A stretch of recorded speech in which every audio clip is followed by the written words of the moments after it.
So the media is keeping a blacklist of people and celebrities that have supported Russell Brand, and the people involved in this include his own father. And all because his father came out, he shared a video, and he made a statement calling all of this stuff blackmail against his son. His father isn't the only family member that has been thrust into the crosshairs. You see Kirsty Gallagher, the older sister of Russell's wife, Laura, being targeted. She put up a post. Oh, she had to take it down because they went after her career and more. Now, you and we're going to talk about this and much, much more today. And the crazy thing about these lists is that they're not only compiling them, but they're utilizing them to try to take down people. I mean, you can see that right here with Elon Musk. You and we're going to talk about that today too. And this is crazy times. I mean, this really is crazy times indeed. All right, so hey there to all you fine folks on this fine day. By the way, I hope you are doing excellently. So I heard about a blacklist being put together from Russell Brand, and when I started looking at headlines, lo and behold, I mean, you can see it everywhere. Full lists of celebrities that support Russell Brand. Now, you can tell that this is a blacklist too, and that is definitely meant to do damage. Why? Because they don't just talk about people there. No, they put accusations with them. They follow up Russell Brand with more accusations. I mean, look at how they do Elon Musk here. And regardless of what you think of anyone on this, I mean, this stuff, it is wrong. This is being printed by the mainstream media. Check this out. Quote, following the release of his video, ex-owner Elon Musk was among the first to share his reaction, writing an apparent response to Brand's claim of being attacked by the quote-unquote mainstream media outlets. Of course, they don't like competition.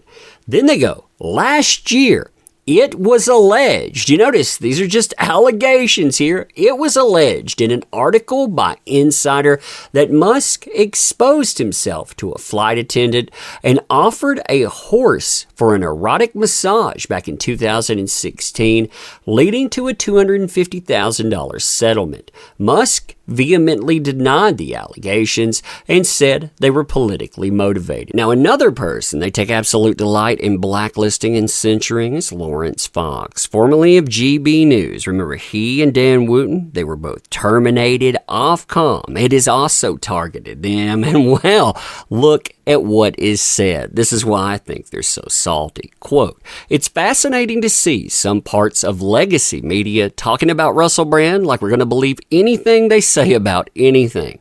Whatever Russell Brand got up to, and I can guarantee it because I was around, everything he would have done would have been some sort of acceptable, because otherwise his producers would have called him out and fired him. Now that may be an uncomfortable thing to deal with for people, but that's how the world was then. He's basically calling out mainstream media. He's calling out Hollywood. He's calling out the world they put together. And of course, they don't like that. So yeah, got to shut him down as well. Now, the targeting of some people went much, much further too. Here's Carol McGriffin of GB News, for example, who said establishment media don't know what to do with the fact that you have 6 million subscribers and create your own original content. You know, you're their competition.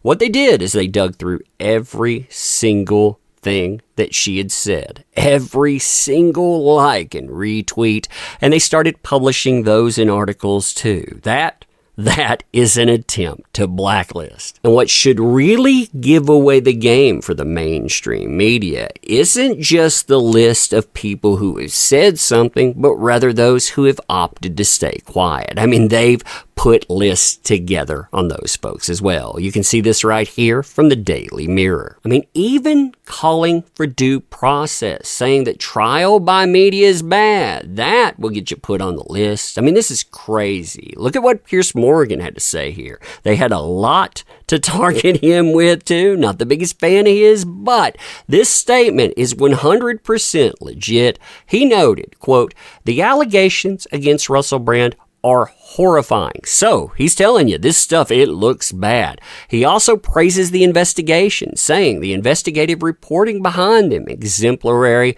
But this is what gets him targeted here. But he's denied them and language being used on here, his accusers being labeled victims or survivors, etc., that infers guilt and criminality.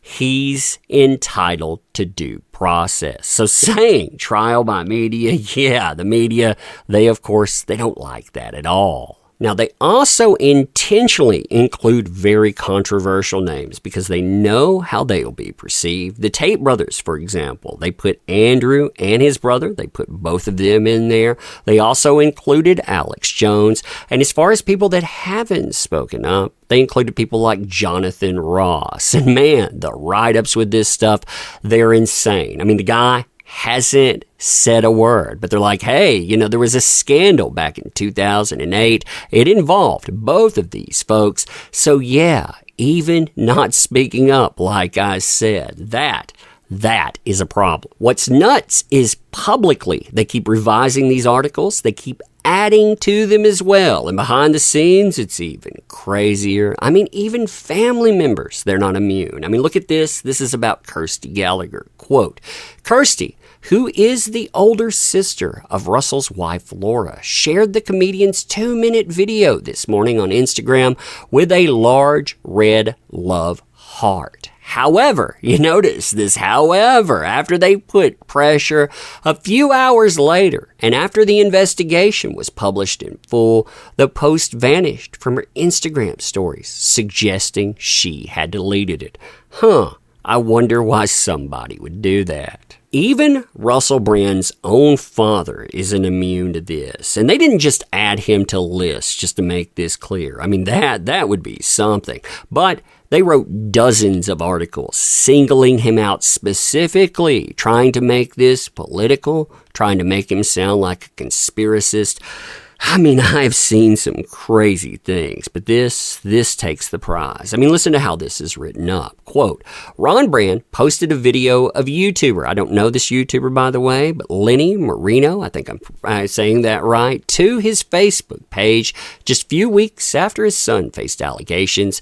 In the clip, he says a certain type of charge pattern on people speaking out against the system is getting pretty clear by now, and they say that he compares those allegations to the ones against the Orange Man. Of course, they got to add him in because they want to make it look a specific way. They want to infer guilt that way.